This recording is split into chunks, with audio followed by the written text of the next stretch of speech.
여러분 안녕하세요. 가나안 성덕교회 조천권 전도자입니다. 오늘부터 이 가나안 성덕교회 이 성경 공부 이름을 천권의 성경 공부에서 이름 없이 빛도 없이라는 이름으로 바꾸기로 했습니다. 그 천권의 성경 공부는 제가 이제 어떻게 보면 제 이름이 들어가 있는 거기 때문에 제가 책임감을 가지고 이렇게 이제 한다는 취지에서 한 건데, 또 제가 기도해 보니까 너무 저를 내세우는 것 같은 그런 또 느낌이 들어가지고요. 그거는 옳지 않다. 하나님 앞에서 이런 생각이 들었습니다. 자, 그래서 이름 없이 빛도 없이 오늘 그 성경 공부 지난번에 이어서 베드로후서 2장 오늘 9절부터죠. 9절로 16절 말씀을 함께 나누도록 하겠습니다. 자, 일단 이 베드로전서 2장 9절로 16절 말씀에 주요한 어떤 취지와 내용을 한번 객관적으로 살펴보도록 하겠습니다. 베드로는 거짓 선생들에 대해서 경계를 했었죠. 지난번에 저희가 나눈 얘기죠. 그 다음에 그들을 불의한 자라고 부르면서 통렬히 비판을 하고 있습니다. 이들은 교회 내에서 선생 노릇을 한 자들이었기 때문에요. 언뜻 보기에는 지혜로워 보였을 것입니다. 그러나 실제로는 더러운 정력으로 행하며 하나님의 권위를 무시하고 하나님의 사람을 비방하며 방탕하고 음란한 마음으로 재물을 탐하는 자들이었습니다. 베드로는 이들을 이성이 없는 짐승이다 이렇게 표현을 했고요. 그래서 그들은 교묘한 말로 거짓을 말하는 것이 짐승의 소리나 다름없다고 하는 말이었습니다. 그리고 그들을 자신의 나귀보다도 영적인 눈이 어두웠던 발람 선지자에게 비유를 했습니다. 단지 그 선지자요 지혜자로 여겨졌던 그 발람이 실제로는 재물의 눈이 어두워서 나귀보다도 못했던 것을 기억하게 하면서 교회 내에 들어온 거짓 선생들이 교묘한 말로 가르치지만 누구보다도 어리석게 짝이 없는 사람이라고 베드로께서 고발을 하고 있는 것입니다. 이런 현상은 오늘날의 교회에도 얼마든지 있을 수가 있지요. 자, 우리는 과연 말씀 안에서 참과 거짓을 구별하는 분별력을 갖추고 있을까요? 네, 우리 여기까지 한번 개요를 나눴고, 그 다음에 이 베드로후서 2장 9절로 16절 말씀에 그 주제 구성이 어떻게 되어 있는지 살펴보도록 하겠습니다. 자, 지금 이 말씀은 어떻게 되어 있냐면 거짓 선생들의 특징에 대해서 지금 얘기를 하고 있는 것입니다. 예, 그러면 그들의 특징이 무엇이냐? 첫 번째로 그들은 성적으로 변질되었습니다. 음란하다는 것이죠. 두 번째로 그들은 하늘의 권위를 무시합니다. 자, 그래서 그들이 그 하늘의 권위를 무시하는 건 어떻게 나타나느냐? 영광 있는 자를 회방을 하고 그 다음에 분별 없이 회방을 하는 것이죠. 그래서 그 결과 그들은 구조받기가 어렵습니다.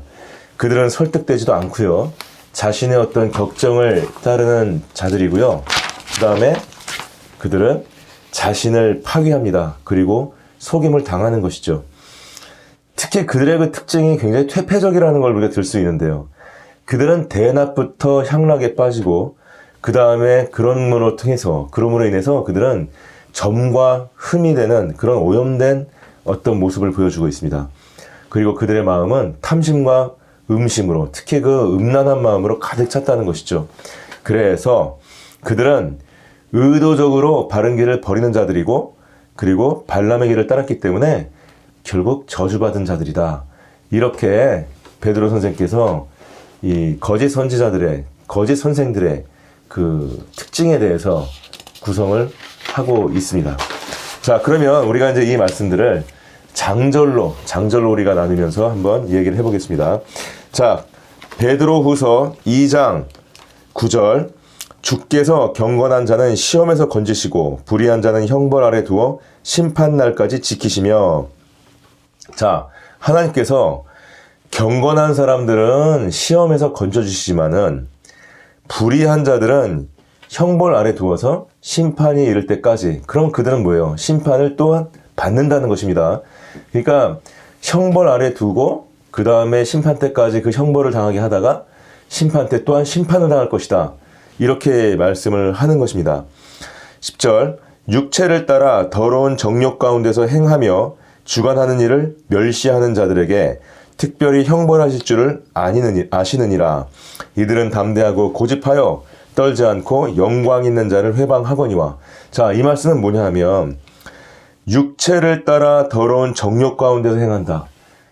굉장히 성적으로 음란하다는 얘기입니다. 자기가 이 원하는 소욕대로, 뭐 예를 들어 가지고 아내가 있지만 다른 그 여자와 이렇게 뭐 잠자리를 같이 하고 막 이렇게 음란하게 행동을 한다든지, 또 남편이 있는 여자가 이렇게 그 다른 남자를 만나서 음란한 행동을 한다든지.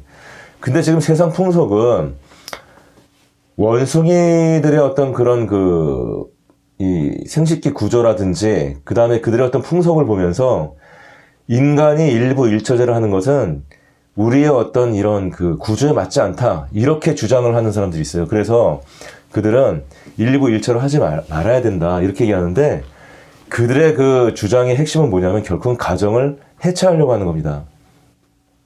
지금 뭐 그런 경향을 가진 어떤 흐름이 있어요. 그런 흐름이 있는데, 동성애를 주장을 한다든지, 그 다음에 뭐 일부 일처제를 부인한다든지, 그 다음에 한 사람이 한 여자를 만나서 이렇게 서로 간에 어떤 이렇게 서로에게 신뢰를 가지고 충성스럽게 사는, 서로에게 충실하는 그런 것들을 억압이라고 얘기하고, 그것이 우리를 불행하게 만든다고 얘기하면서 그런 마음을 없애고 깨쳐버려야 된다. 오히려 그렇게 해서 자유롭게 사는 것이 행복이다. 이렇게 말하는 어떤 그 경향이 굉장히 지금 전 세계적으로, 특히 우리나라에서도 최근에는 아주 범람을 하고 있어요. 자, 지금 우리가 이런 것들을 볼 때에 지금 성경은 뭐라고 말하는 것입니까? 육체를 따라 정욕 가운데, 더러운 정욕 가운데 행하는 자, 이러한 자죠. 근데 이러한 자들은 당연히 지금 우리 성경이나 또는 우리의 어떤 우리의 그 미풍양속이나, 그 다음에 우리 고래로부터 이렇게 전해오는 어떤 우리의 양심이나 이런 생각, 사고방식은 이런 거를 용납하지 않잖아요. 동성애라든지 무슨 뭐 일부 일처를 부인하고 결혼도 하지 않고 이 여자와 저 여자랑 막 산다든지, 심지어는 뭐 두 여자랑 한 남자 같이 산다든지, 이런 것들을 우리는 사실은 인정하지 않지 않습니까? 근데 그런 것들을 멸시한다, 이거 멸시한다. 그러니까 이 세상을 주관하는 분이 계시죠. 하나님이 계시죠. 하나님의 뜻은 그런 것들이 아니죠. 더러운 정욕대로 행하고, 그 다음에 가정을 막 파괴하고, 남자가 남자와 함께 막 이렇게 뭐 음란한 짓을 하고, 한 남자가 뭐 두 여자가 막 한 집안에서 살면서 뭐 일부 일처를 또 부인하면서, 가정이 있지만은 막 밖으로 돌아다니면서, 아마 그렇게 주장하는 사람들도 막상 자기 그 자녀들이 이렇게 행동하거나 이러면 그걸 말릴 거예요. 집안이 제대로 되겠습니까? 그렇게 행동하면은. 근데 그거를 이 사람들이 주장하는 거는 어떤 불순한 의도가 있는 겁니다. 어떤 이 문화자파의 어떤 주장들인데, 하여간 이러한 자들은 주관하는 일을 멸시한다는 얘기는 그러한 것들을 금지하고, 그 다음에 오히려 남자와 여자가 진실하게 사랑하고 한 가정을 이뤄서 자녀를 온전하게 또 키우고, 또 하나님의 축복받는 그 가정, 그 다음에 그 건전한 가정을 만들어가면서 아이들의 성장을 갖다가 위해서 헌신하고 이렇게 도와주는 그런 것들을 이렇게 옳다고 얘기해주는 그런 사람들을 멸시한다는 거야, 멸시. 아이, 너희들은 뭘 몰라서 그래. 그건 잘못된 거야. 뭐 인간을 원숭이랑 비교해봐. 인간의 구조는 원숭이랑 비슷하거든. 근데 원숭이는 일부 다처제 안 하잖아. 인간도 일부 다처제 하면 안 돼.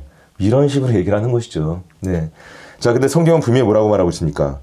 특별히 형벌하실 줄 아시느니라. 그들은 하나님의 형벌의 대상이에요. 형벌의 대상. 분명히 말하고 있습니다. 자, 그 다음에 이들은 담대하고 고집하여 떨지 않고 영광 있는 자를 회방하거냐. 근데 이들은 형벌의 대상인데도 불구하고 담대합니다. 담대하고 그 다음에 고집해요. 근데 그 이유가 있습니다. 이 사람들이 이렇게 주장하는. 아까 제가 원숭이 얘기했죠. 원숭이. 이 사람들은 그런 어떤 뭐 생물학적 진화라든지, 그 다음에 뭐 과학적 실증주의, 뭐 그 다음에 인간은 동물과 똑같다.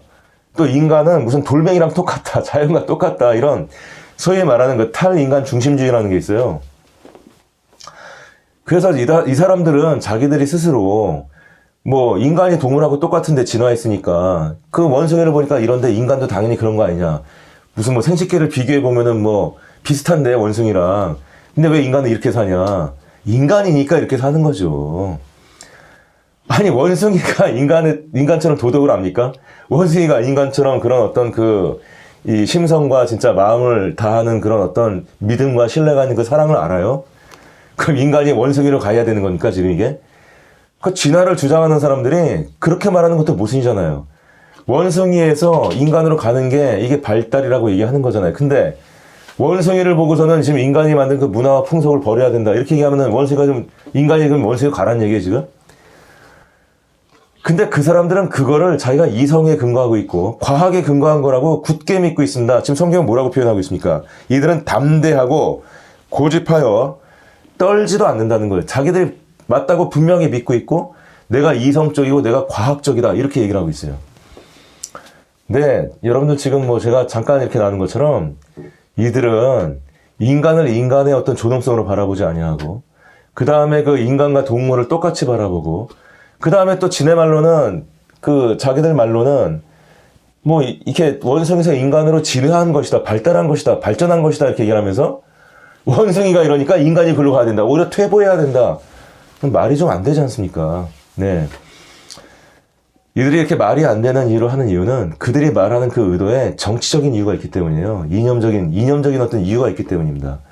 뭐 제가 성경 공부하면서 이 부분을 깊이는 말하지 않겠습니다. 하여간 성경은 분명히 이런 자들에 대해서 형벌의 대상이고 그 다음에 그들이 지금 행하는 것들을 정확히 얘기하고 있습니다. 그렇죠?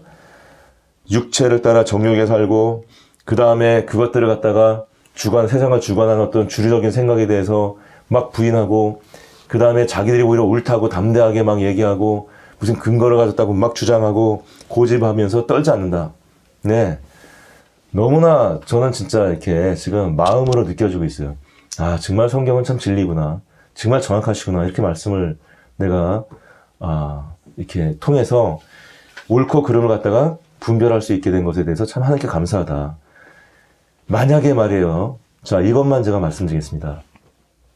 이들이 말하는 대로 제가 가장이고 한 가정의 남편인데 일부 일처를 부인하고 그 다음 밖에 나가서 막 제가 뭐 그런 바람 피고 다니고 제 집사람이 또 일부 일처를 부인하면서 밖에 막 바람 피고 다니고 인간하고 동물이 똑같다. 동성애를 주장하는 사람들은요. 인간하고 짐승하고 하는 그런 것도 괜찮다고 막 인정을 하는 사람들이 있어요. 인간의 어떤 성욕을 해소하는 건 당연하다. 좋다. 뭐 이렇게 얘기하는 거죠. 그러니까 뭐 그런 식으로 막 하고 다니고 그 다음에 우리 자식은 예를 들어갖고 뭐 아들이 뭐 저기 남자를 만나가지고 그 남자랑 결혼하겠다 그러고 또 뭐 그 밑에 있는 아들 녀석은 개랑 결혼하겠다 그러고 네덜란드는 지금 개랑 결혼하겠다 그러고요.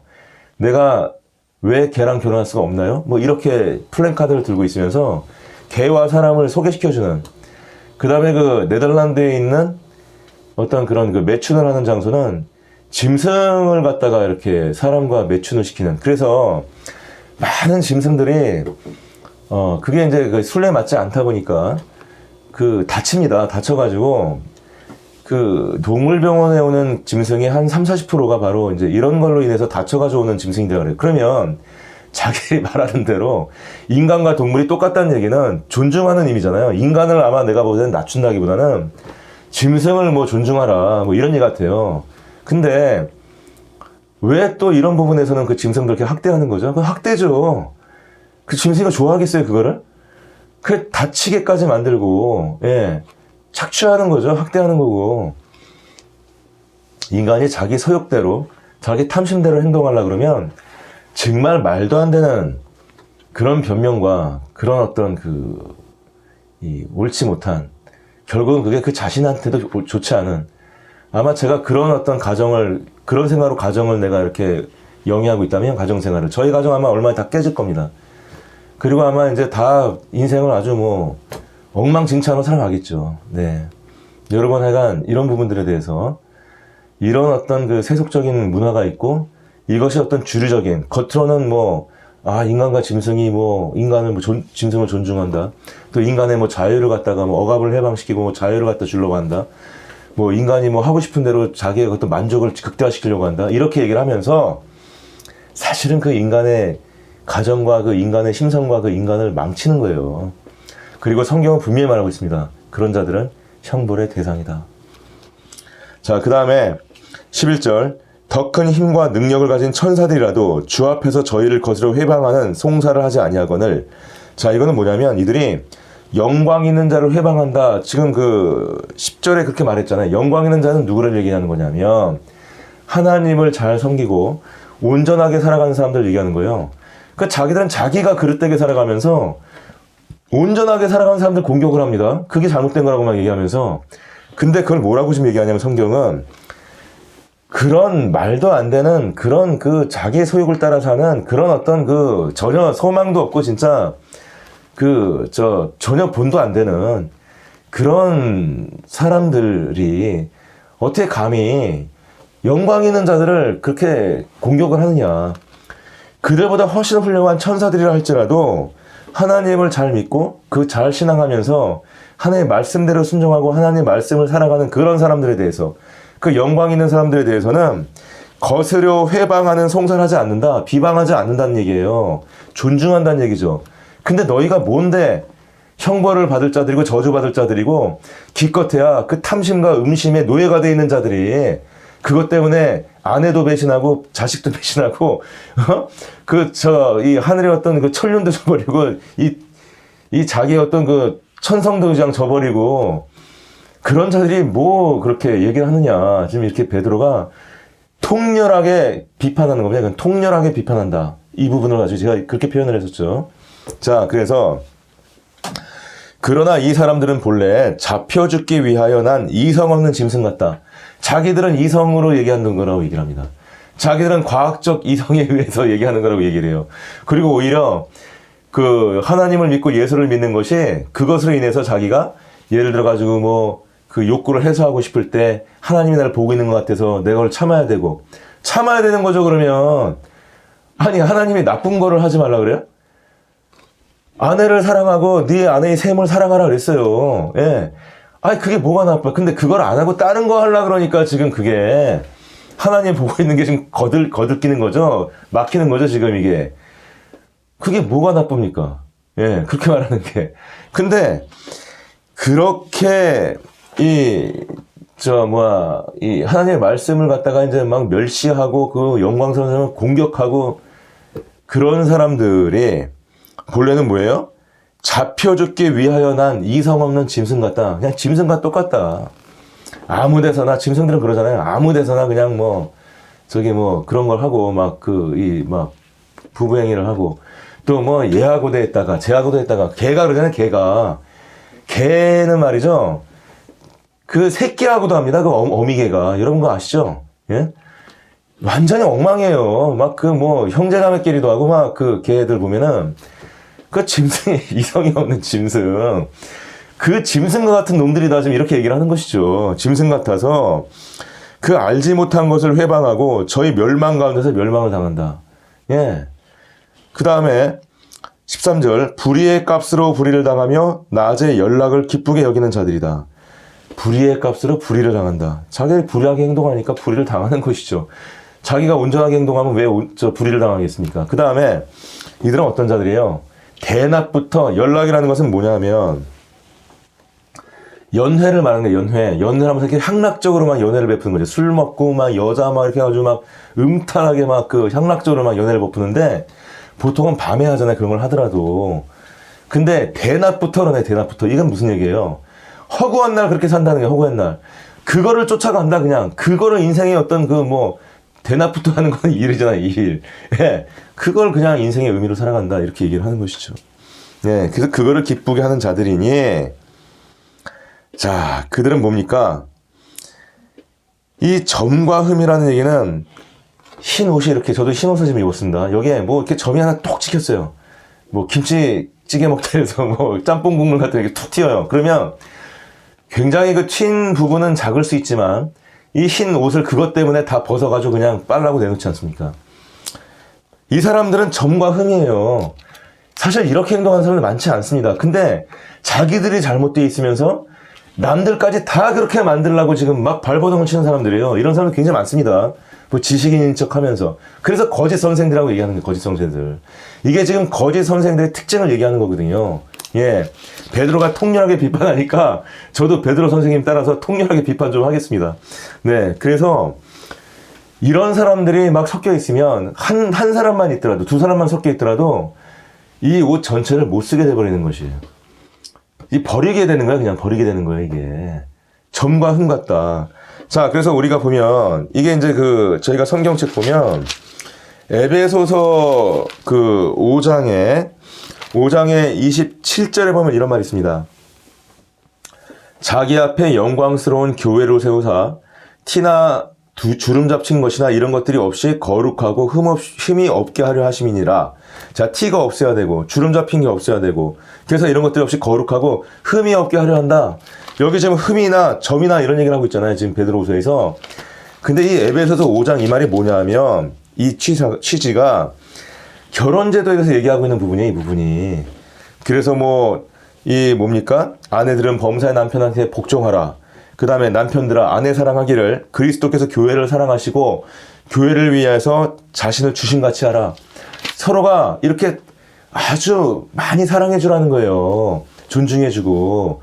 근데 그런 말을 하면서 이렇게 하는 이유는 뭐예요? 이렇게 하는 이유는 이렇게 하지 않는 사람들이 교회를 형성을 하게 되면은 그것이 바로 흠이 되고 티가 되고 거룩함을 잃어버리게 된다. 이렇게 얘기를 하는 것입니다. 이와 같이 남편들도 그래서 자기 아내 사랑하기를 제 몸같이 할지니 자기 아내를 사랑하는 자는 자기를 사랑하는 것이라. 이게 28절 말씀입니다. 그러니까 27절에 이렇게 하는 이유는 이렇게 하는 게 뭐예요? 남편이 아내를 그리스도께서 교회를 사랑하시면서 자기 몸을 주신 것 같이 그렇게 진실하게 사랑하고 여자들도 그 남편을 이 교회가 그리스도를 갖다가 이렇게 존경하고 존중하듯이 또 존중하고 이렇게 하는 이유는 교회가 거룩하게 하기 위해서다. 지금 이렇게 말을 하고 있는 것입니다. 자, 그래서 다시 또 한 번 반복하는 거죠. 28절에 이와 같이 남편들도 자기 아내 사랑하기를 제 몸같이 하고 자기 아내를 사랑하는 자는 자기를 사랑하는 것이다. 그러니까 어디 가서 다른 짓 하지 마라. 지금 이 말하는 거예요, 지금. 그 거룩함을 잃는 것이고 교회가 흠이나 티가 덮여서 그 교회가 이 하얀 옷을 갖다가 그냥 버려버려야 되는 것처럼 교회의 맛을 잃어버리는 교회가 돼버린다. 교회가 아닌 게 돼버린다. 지금 이렇게 얘기를 하는 것입니다. 여러분, 굉장히 중요한 얘기입니다, 이거. 그리고 14절. 지금 이 거짓 교사들 특징이에요. 이들은 뭐예요? 음심이 가득한 눈을 가지고 이 음심은 뭐예요? 이거는 탐욕도 있지만 주로 이제 이렇게 아주 음탄한 마음이 가득한 눈을 가지고 그냥 음심을 막 즐기는 거예요. 거기 그냥 빠져가지고 노예가 돼가지고 그냥 그게 가득한 거죠. 그걸 가득하다고 표현하는 거예요. 가득한 눈을 가지고 범죄하기를 쉬지 않냐는 범죄하기를 별의별 짓을 다 한다는 거죠. 범죄할 정도가 된다는 거예요. 그들이 그 음탄한 일을 하는 것이 남의 아내를 막 탐하고 그냥 이번에도 우리 사회적으로 보면은 텔레그램 방에서 어떤 사람이 여자들을 갖다는 협박을 하고 성노예를 삼아가지고 디지털로 이렇게 해서 또 그걸 갖다 돈을 받고 이렇게 또 그걸 또 좋다고 들어서 보고 돈을 내고 범죄잖아요, 범죄. 근데 그게 범죄를 서슴없이 저질러버려, 서슴없이. 왜? 음심이 가득하니까. 가득하다는 거는 그냥 꽉 찼다는 얘기예요. 다른 거 생각을 못해요, 그냥. 그거라 그러면 그냥 무조건 따라가요. 예. 물론 인간이 본능적으로 이제 그런 부분이 있는데, 가득하다니까, 이 거짓 선생들은. 그 사람들한테 배우면, 그 사람들의 말을 따르게 되면, 자기도 점점 이 거짓 선생처럼 따라가게 되는 거죠. 예. 자, 그래서 이걸 뭐예요? 쾌락의 종이 되고, 예. 음심의 종이 되고, 이런다는 것이죠. 네. 그래서, 굳세지 못한 영혼들을 유혹하며, 그러니까 자기만 그러면 되는데, 남들을 막 끌어들여. 그 텔레그램 방도 그거 자기나 그렇게 하면 되는데, 자기 여자친구도 성노예 삼았대요, 그 사람이. 자기나 그렇게 하면 되는데, 다른 사람들을 막 끌어들여. 거기 또 돈이 막 동원이 돼. 더럽지 않습니까? 예. 아주 참 그렇지 않습니까? 그렇게까지는 할 필요가 없는, 그렇게까지는 아니죠. 저도 당연히 남자니까, 당연히 어떤 그런 성욕이 있고, 인정합니다. 그건 우리가 갖고 있는 본능이니까. 근데, 그거를 우리가 건전하게 이렇게 해소하고, 그 다음에 그걸 오히려 하나님의 축복받은 어떤 생명을 잉태하고, 이런 것으로 하나님께서 제도를 만들어주시고, 그 다음에 우리에게 아내를 허락하시고 했잖아요. 근데 그거를 뭐 나쁘다고, 일부 일처제도 뭐 나쁘다 그러고, 가정을 해체해야 된다 그러면서 기껏 한다는 짓이 이런 짓인 거야, 이런 짓. 이게 거짓 선생 가르치는 겁니다, 이게. 자, 그래서 15절. 저희가 바른 길을 떠나 미혹하여 부올의 아들 발람의 길을 쫓는도다. 그의 불의의 삭슬 사랑하다가 16절. 자기의 불법을 인하여 책망을 받되 말 못하는 나귀가 사람의 소리로 말하여 이 선지자의 미친 것을 금지하였느니라. 자, 이 말은 뭐냐면 이스라엘 민족이 이제 그 40년 동안 이제 광야 생활을 거의 마치고 이제 그 이렇게 가나안 땅으로 이제 쳐들어오는 이제 그런 장면이 있는데요.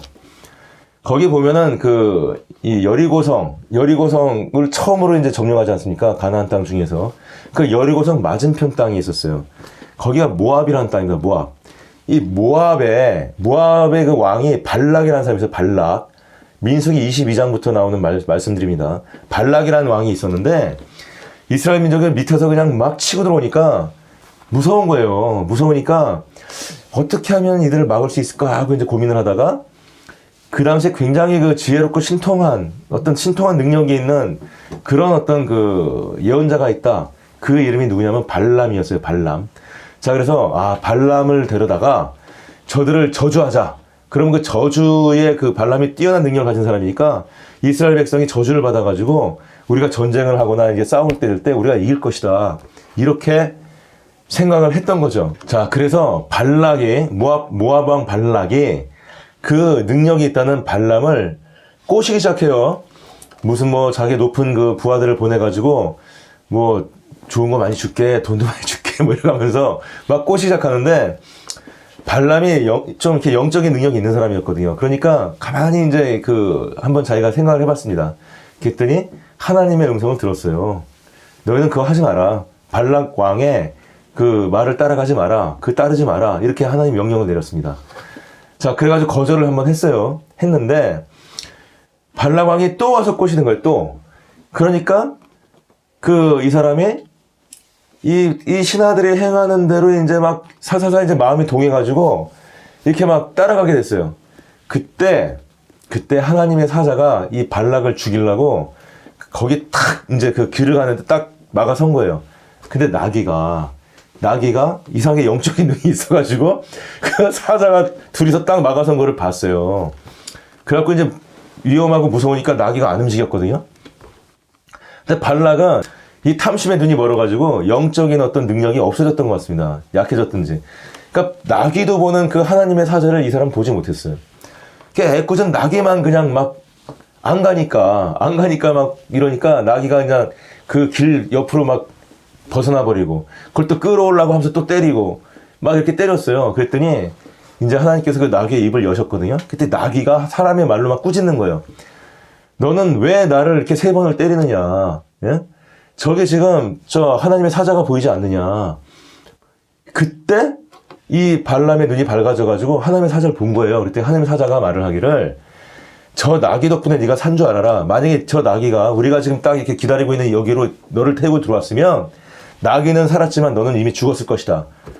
이렇게 얘기를 하는 거죠. 너 왜 하나님의 말을 듣지 않느냐? 이렇게 얘기를 하는 거죠. 그래서 결과적으로 발람이 나중에는 이 탐심을 가지고 이제 막 타락을 하고 이렇게 거기 흔들리고 있다가 결국은 오히려 이 이스라엘 백성을 축복하는 그런 말을 갖다가 해버립니다.